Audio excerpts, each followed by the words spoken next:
ప్రజలకు వైసీపీ ప్రభుత్వం చేసిన మేలు ఎవ్వరూ చేయలేదని బ్రాహ్మణ సంఘం రాష్ట్ర నాయకుడు జ్వాలాపురం శ్రీకాంత్ మీడియాకు ఇచ్చిన ప్రత్యేక ఇంటర్వ్యూలో తెలిపారు. జ్వాలాపురం శ్రీకాంత్ గారు నమస్కారం. దేవాదాయ శాఖ ప్రభుత్వ సలహాదారుగా ఈ నెల 26 నుంచి బ్రాహ్మణ చైతన్య యాత్ర పేరుతో కర్నూలు నుంచి శ్రీకాకుళం వరకు మీరు చేపట్టిన యాత్రలో బ్రాహ్మణ సామాజిక వర్గం నుంచి ప్రభుత్వానికి ఎటువంటి సహకారం లభిస్తోంది? మీ యాత్రలో బ్రాహ్మణులకు ఎంతవరకు సపోర్ట్ చేస్తున్నారు? దాదాపు 26వ తారీఖు నుంచి ఈరోజు 15వ రోజు మొత్తం కర్నూలు జిల్లా నుండి ప్రారంభమై మా సామాజిక వర్గము ఎక్కువగా ఉమ్మడి జిల్లా కేంద్రాలలో ఎక్కువ ఉంటున్నారు.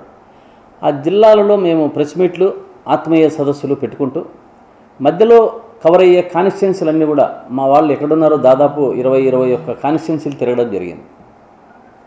మా సామాజిక వర్గంలో ప్రతి ఒక్కరూ కూడా జగన్మోహన్ రెడ్డి గారు సంక్షేమ పథకాలన్నీ వారు తీసుకొని మేము ఇంటికి పోయి వారితో మాట్లాడుతుంటే నిజంగానే దాంట్లో అతి ఉత్సాహంగా, అంటే మేము పార్టీకి వైఎస్ఆర్ కాంగ్రెస్ పార్టీతో లబ్ధి పొందాము, మేము మాకు రుణము ఎప్పుడు తీర్చుకోవాలా అన్న దీని మీద ఆతృతతో ఉన్నారు బ్రాహ్మణులంతా.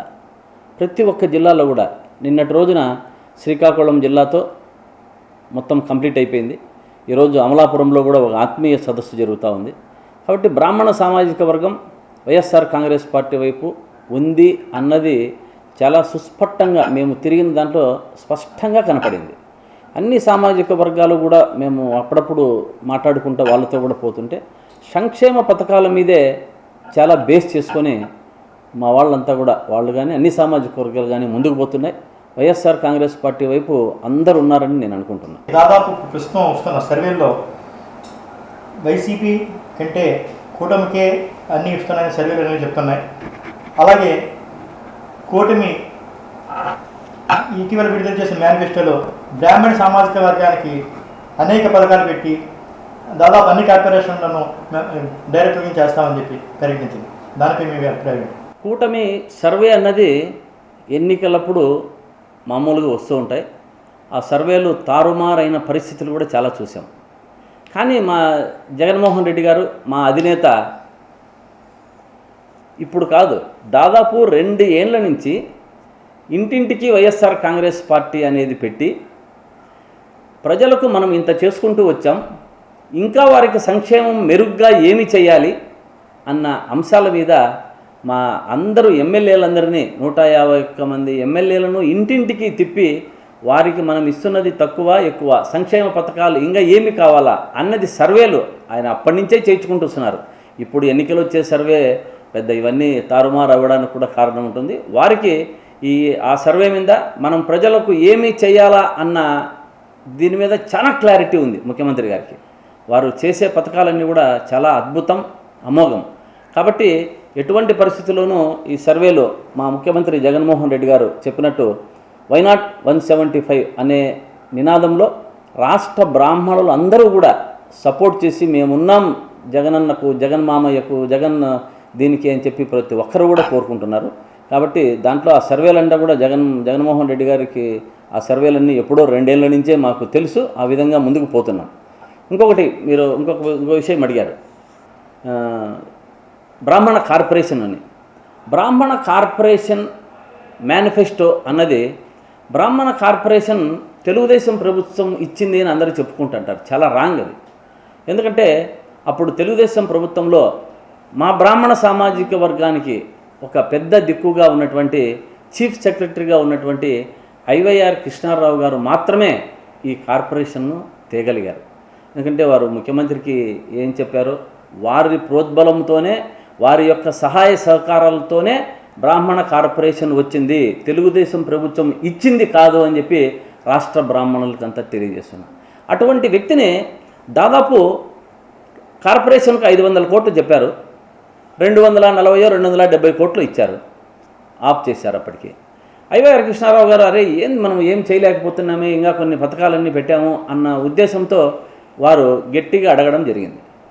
అడుగుతూనే వారిని నిర్దాక్షిణ్యంగా వెంటనే కార్పొరేషన్ చైర్మన్గా తీసేసి ఆ ఎల్లో మీడియాల్లో వారిని విచిత్రంగా, అసలు ఇప్పుడు చెప్తేనే బ్రాహ్మణ సామాజిక వర్గంతా చాలా బాధాకరంగా ఉంటుంది. ఆ రోజును మర్చిపోలేము.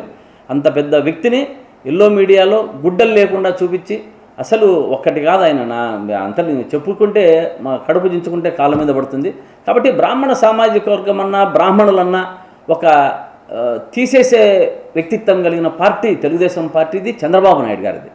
అటువంటి వారు మనకు బ్రాహ్మణ మేనిఫెస్టో విడుదల చేయడం, ఏదో ఈ మేనిఫెస్టోలో లేనిపోనివన్నీ చూపించి, ఆల్రెడీ జగన్మోహన్ రెడ్డి గారు ఇచ్చిన అన్నీ ఇస్తున్నవే మేనిఫెస్టోలో ఇచ్చిన దాన్నింటినీ కూడా ఒక అభూత కల్పనగా చూపించి, బ్రాహ్మణులకు ఏదో మీకు ఏం చేస్తాం, దేవాలయాలు, ఇప్పుడు హిందూ సంస్కృతి సాంప్రదాయాలు దేవాలయాల గురించి చెప్పాడు చంద్రబాబు నాయుడు.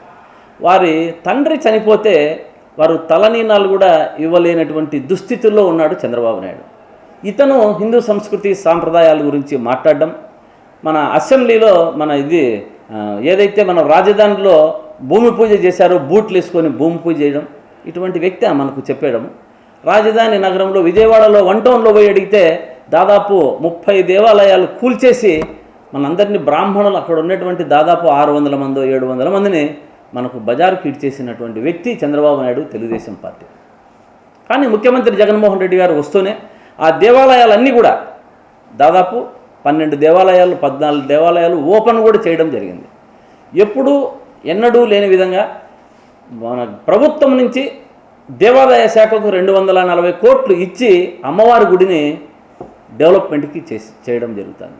ఇటువంటి మేనిఫెస్టోలో తప్పుడు తడకలంతా పెట్టి ఏదో బ్రాహ్మణులకు అది చేస్తాం, రాష్ట్ర బ్రాహ్మణులకంతా బ్రాహ్మణుల భవన్ 12 జిల్లాల్లో ఇస్తాం. ఇప్పటికే ఆల్రెడీ జగన్మోహన్ రెడ్డి గారు దాదాపు 6-7 జిల్లాల్లో ఓపెన్ చేశాం. ఎన్నికలు అయిపోతేనే మరీ కూడా వారందరినీ కూడా ముందుకు తీసుకుపోతాం, వచ్చేటట్టుగా చేస్తాం. ముఖ్యమంత్రి గారితో మొన్న కలిస్తే నేను మా బ్రాహ్మణ కార్పొరేషన్ చైర్మన్ గారు, అన్న మీ బ్రాహ్మణులకు ఏం కావాలో చెప్పండి, మేనిఫెస్టోలో చెప్పనివి కూడా మనం చేశాం చాలా కార్యక్రమాలు. ఇప్పుడు కూడా బ్రాహ్మణులకు ఏమి కావాలనేది ఒక క్లారిటీ తీసుకోండి, అందరూ కూర్చోండి, మాట్లాడుకోండి, దాన్ని ఏం కావాలో తీసుకురాండి చెప్దామన్నాం. వాళ్ళందరికీ కూడా మేము ఒక 4 అంశాలు కూడా ఇవ్వడం జరిగింది. ఒక అమ్మఒడి మాదిరి పిల్లలకు వేద విద్య చదివే పిల్లలకి వారిని మనకు పెన్షన్ ఇది రావాలని, అమ్మఒడి మాదిరి రావాలని. అదేవిధంగా ప్రతి జిల్లాలో బ్రాహ్మణ భవనం, అపరకరమల భవనం కూడా అడిగాం. కొన్ని జిల్లాల్లో ఇచ్చారు, మిగతా దాంట్లో అంతా మనం ల్యాండ్ ఇచ్చి కంప్లీట్ చేద్దామంటున్నారు. అదేవిధంగా మనకు బ్రాహ్మణ కార్పొరేషన్కు నిధులు, ఇంతకంటే కూడా మామూలు బ్రాహ్మణ కార్పొరేషన్కి అంతకుముందు వాళ్ళు ఇచ్చిండేది 230 కోట్లే, ఇప్పుడు 780 కోట్లు నవరత్నాల్లో మా బ్రాహ్మణులు అందరూ కూడా వాడుకున్నారు, ఎన్నడూ లేని విధంగా. ఇటువంటి వారు ఇచ్చిన మేనిఫెస్టోలో తప్పుల తడకగా ఉంది. అన్నీ కూడా ఏదో దేవాలయాలు వాళ్ళు తీసేసి దేవాలయాల అభివృద్ధి అంటారు. దేవాలయాలలో ధార్మిక పరిషత్ అనేటువంటిది చాలా ముఖ్యమైన కీలకమైన పాత్ర పోషిస్తుంది. అటువంటి ధార్మిక పరిషత్తుని తీసేశారు. కానీ మన ముఖ్యమంత్రి జగన్మోహన్ రెడ్డి గారికి వచ్చిన తర్వాత ధార్మిక పరిషత్ అనేటువంటిది ఒకటి, అర్చక అకాడమీ అనేటువంటిది ఒకటి, మన సీత అనేటువంటిది ఒకటి, దాని మీద మన దేవాలయాల్లో చైర్మన్లకు కానీ మెంబర్స్కి కానీ వాళ్ళందరికీ ఒక ఎలా ఉండాలి, దేవాలయాలను మనం ఎలా అభివృద్ధి చేసుకోవాలి అనే అంశాలపై వారందరికీ కూడా మీటింగ్లు పెట్టుకుంటూ వాళ్ళకి ట్రైనింగ్ క్లాసులు ఇస్తూ ఇటువంటి కార్యక్రమాలు చాలా దేవాదాయ శాఖలో అద్భుతమైన కార్యక్రమాలు చేశారు. ఎందుకంటే ఇప్పుడు కరోనా టైంలో దాదాపు మన మంత్రి వెల్లంపల్లి శ్రీనివాసరావు గారు ఉన్నప్పుడు 35,000 మంది అర్చకులకి కరోనా వృద్ధి కావాలంటే వెంటనే వెల్లంపల్లి గారు తీసుకొని పోయి ముఖ్యమంత్రి గారితో మాట్లాడి తీసుకొని వచ్చి 3వ రోజు అందరికీ ఇవ్వడం జరిగింది.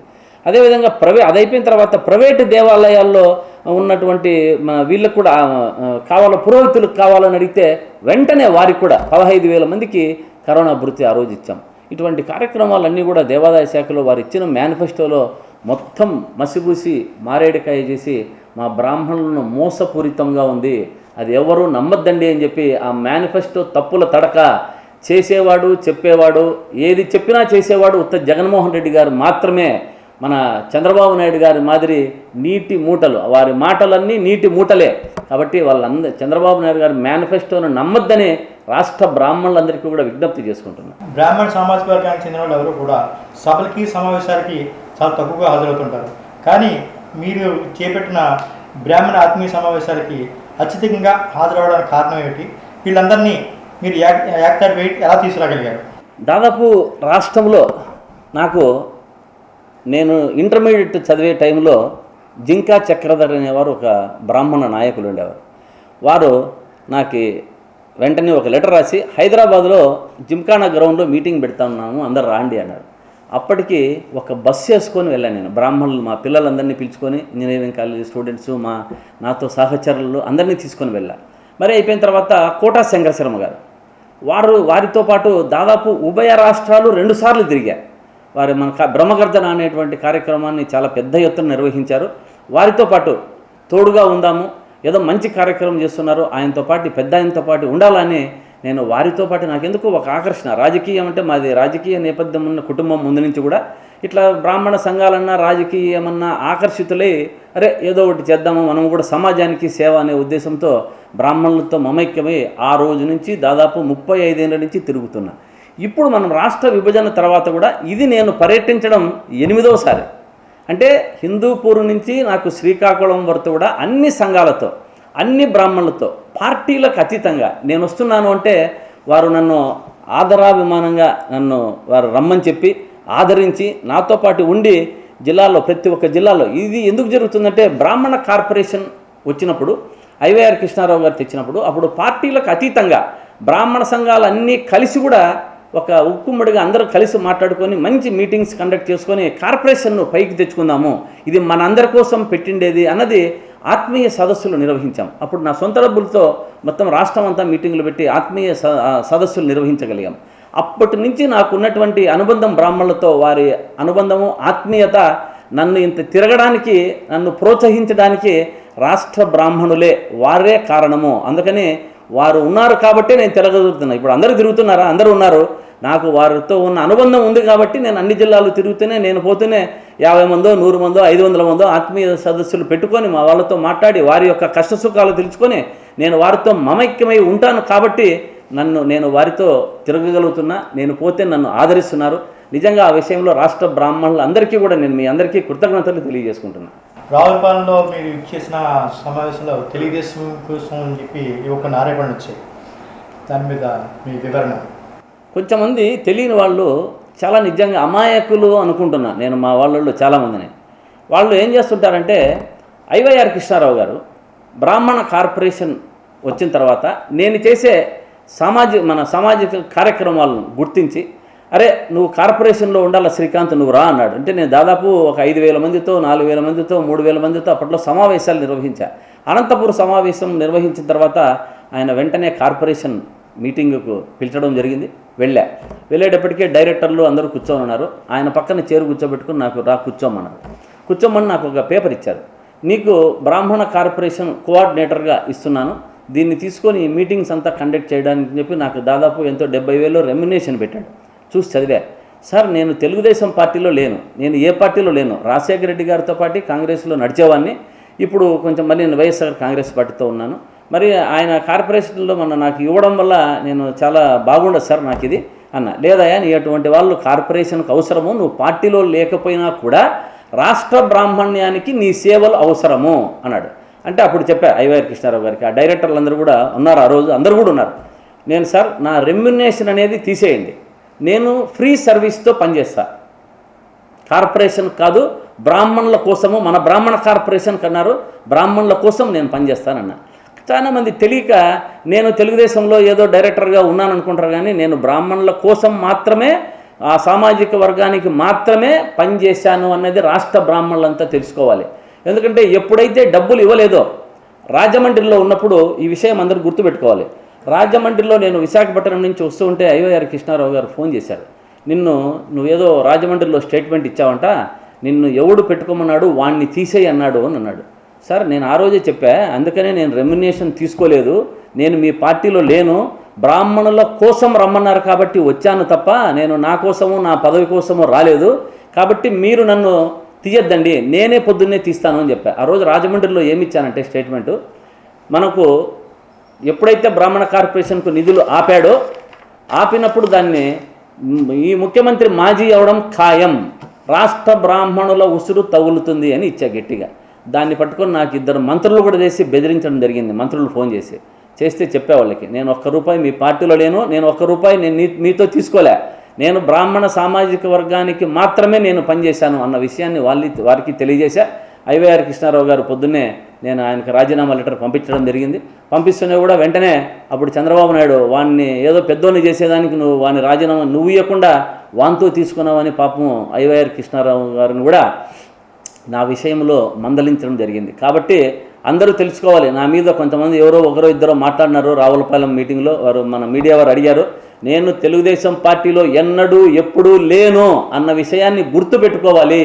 నేను బ్రాహ్మణ సామాజిక వర్గానికి నా సేవలు అందించడానికి మాత్రమే ఐవైఆర్ కృష్ణారావు గారు పిలిస్తే వచ్చాను అన్న అంశాలు రాష్ట్ర బ్రాహ్మణులందరూ గుర్తించాలి.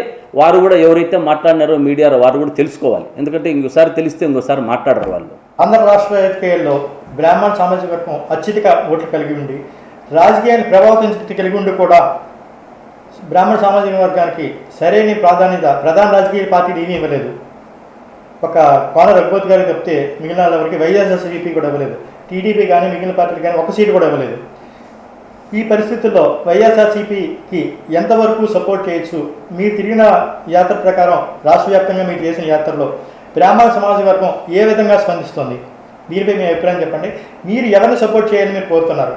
వైఎస్ఆర్ కాంగ్రెస్ పార్టీలో ఉన్న ఓ ప్రభుత్వ సలహాదారుడుగా నాకు ముఖ్యమంత్రి జగన్మోహన్ రెడ్డి గారు నేను 2019లో కానీ అంతకుముందు కానీ పార్టీకు మనము చేసిన సేవలను గుర్తించి పదవి ఇచ్చారు. రాష్ట్ర బ్రాహ్మణులందరికీ కూడా ఒకటి తెలియజేస్తున్నాం. మనము ఏదో ఒక పార్టీలో పనిచేస్తేనే రాజకీయంగా ఎదుగుదాం. ఇప్పుడు పులి చెట్టు కింద కూర్చొని కుందేలను కానీ ఇంకోటి కానీ నోట్లో పడమంటే పడదు.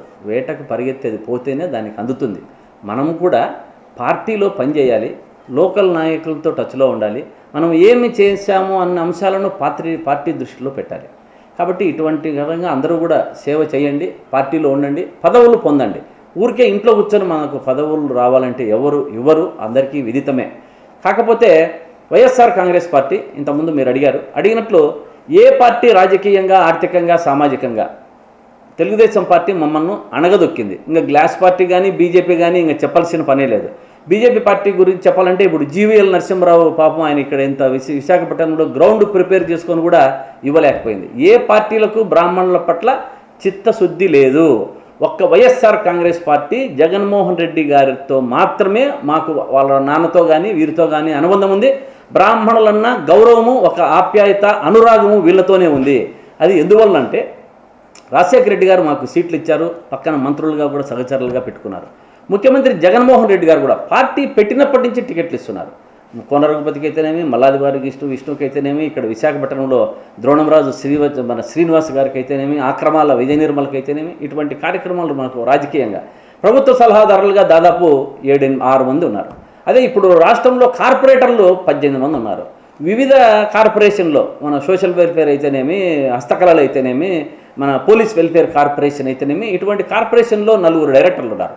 కాబట్టి మనకు రాజకీయంగా మనల్ని ముందుకు తీసుకుపోతూ మనం రాజకీయంగా ఎదుగుతాము అంటే మన ఎదుగుదలకు మన హక్కును చేర్చుకునేటువంటి పార్టీ వైఎస్ఆర్ కాంగ్రెస్ పార్టీ. కాబట్టి రాష్ట్ర బ్రాహ్మణులందరూ కూడా వైఎస్ఆర్ కాంగ్రెస్ పార్టీకి జగన్మోహన్ రెడ్డిని మరీ ముఖ్యమంత్రిని చేసుకోవాలని, వైనాట్ 175లో మనందరూ భాగస్వాములు కావాలని, ముఖ్యమంత్రిగా జగన్మోహన్ రెడ్డిని చేసుకోవాలని, మన బ్రాహ్మణుల అభ్యున్నతి అభివృద్ధి ఇంకొంచెం మెరుగ్గా ఉండాలంటే వైఎస్ఆర్ కాంగ్రెస్ పార్టీ 175 నియోజకవర్గాల్లో పాల్గొన్నటువంటి ఎమ్మెల్యేలకు, మన ఎంపీలకు అందరికీ ఓటు వేయించి గెలిపించాలని రాష్ట్ర